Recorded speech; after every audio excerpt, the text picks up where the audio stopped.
7 bagay na dapat gawin habang buntis upang maging matalino si baby. Bawat ina ay nagnanais na bigyan ng magandang simula sa buhay ang kanilang sanggol.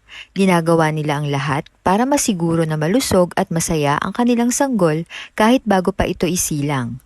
Ngunit may ilang hindi nakakaalam na may mga bagay rin na magagawa ka sa panahon ng pagbubuntis upang bigyan ng iyong sanggol ng benepisyo pagdating sa talino. Hindi natin pinag-uusapan ang pagpapalaki ng susunod na Albert Einstein dito. Pinag-uusapan natin ang pagkakaroon ng assurance na ang mga bagay na ginagawa mo sa pagbubuntis ay nag-aambag sa pagdevelop ng utak ng iyong hindi pa isinisilang na sanggol. Sa pamamagitan nito, ikaw ay naninigurong mararating niya ng madali ang kanyang mga developmental milestone. Ang iyong pagkain, ang mga bagay na ginagawa mo sa panahon ng pagbubuntis, ang paraan ng iyong pakikipag-ugnayan sa iyong sanggol, ang iyong emosyon at kung gaano karaming pahinga ang iyong natatanggap, lahat ng ito ay nag-aambag sa pag-unlad ng iyong sanggol sa bawat aspeto, kabilang ang kakayahan ng kanyang utak.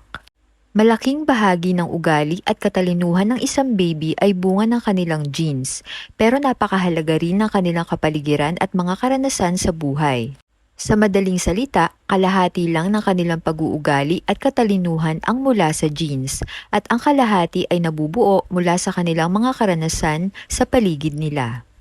Kung naghahanap ka ng paraan para magkaroon ng isang napakatalinong baby na maabot ang lahat ng kanilang mga developmental milestone, ano ang dapat mong gawin para maapektuhan nito? Ito'y mas madali kesa sa inaakala mo. Number 1. Start story time early.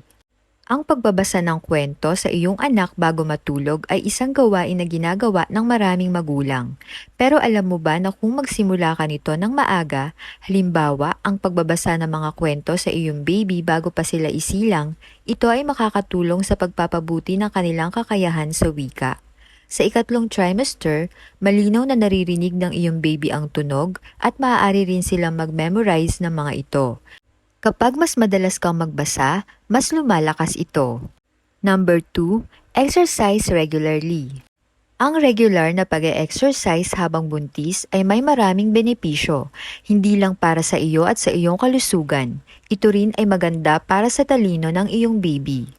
Ang mga endorphins na ito ay nakakarating sa iyong baby sa pamamagitan ng placenta na tumutulong sa iyong baby na magkaroon ng magandang pakiramdam.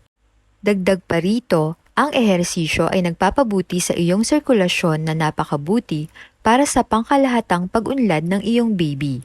Huwag lang magpakasobra at manatili sa mga malumanay na ehersisyo na inaprubahan ng iyong midwife o doktor. Number 3. Head outside. Paminsan-minsan ay lumabas ka sa sikat ng araw para sa vitamin D. Ito ay nakakatulong sa puso at buto ng iyong baby at may koneksyon ito sa panganib ng autism. Kung nahihirapan kang lumabas sa panahon ng tag-ulan o taglamig, isang magandang idea ang pag-inom ng vitamin D3. Number 4. Have some bump time. Maglaan ka ng oras para sa iyo at sa iyong tiyan. Makipag-usap ka sa iyong baby, i-massage ito at magkaroon kayo ng magandang koneksyon.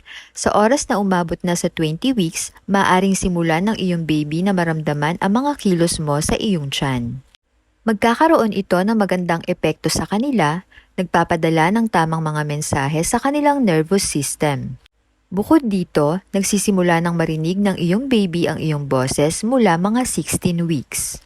Patuloy kang makipag-usap at pagdating ng oras na isilang ang iyong baby, makakakilala na sila sa iyong boses mula sa boses ng iyong partner at sino mang iba na nakipag-usap sa kanila. Number 5. You are what you eat.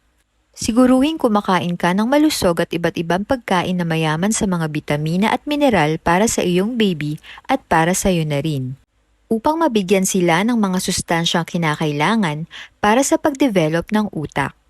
Sa ika-12 weeks, mayroon ng sense of taste ang iyong baby, at sa ika-25 weeks, kakainin na nito ang lahat ng iyong kinakain ng labis. Ang amniotic fluid na inaabsorb ng iyong baby sa loob ng sinapupunan ay may lasa ng mga pagkain na iyong kinakain, kaya't mas mabuting kumain ng maraming prutas at gulay para sa karagdagang sustansya. Number 6. Have some musical time. Ang pag-play ng music sa iyong tiyan, halimbawa, ang pagkakaroon ng headphone sa iyong tiyan pero hindi sobrang lakas ay maaaring makatulong sa pag-develop ng utak ng iyong baby, ngunit ito rin ay maaaring tiyakin na may magandang panlasa sila sa music mula sa simula pa lang. At tulad ng mga sa matatanda, ang musika ay tumutulong sa atin na maging masaya at ma-feel good. Ito ay tumutulong sa pagpapalabas ng mga happy hormones at pareho ito para sa iyong hindi pa isinisilang na baby. Manatili sa mga kantang magaan at iwasan ang malalakas na tugtog dahil hindi ito nakakatulong sa kanilang makaramdam ng kalmado. Posibleng sa kanilang pagsilang, maaalala ng iyong baby ang music na iyong ipinatugtog habang sila ay nasa tiyan at maaaring magpakita na sila ng mga senyales ng pagkilala. Number 7. Get singing. It's never too early upang magsimula ng mga nursery rhyme, kaya't simulan ang pag-awit ng Old MacDonald Had a Farm sa iyong tiyan. Makakarinig ng iyong boses ang iyong sanggol, pero maaari rin nilang ma-observe ang mga pagbabago sa tono ng iyong boses kapag ikaw ay kumakanta ng masayang mga kanta tulad ng mga nursery rhyme. Malay mo, baka ikaw ay magiging ina ng susunod na Bill Gates dahil sa pag-awit mo ng nursery rhyme noong buntis ka.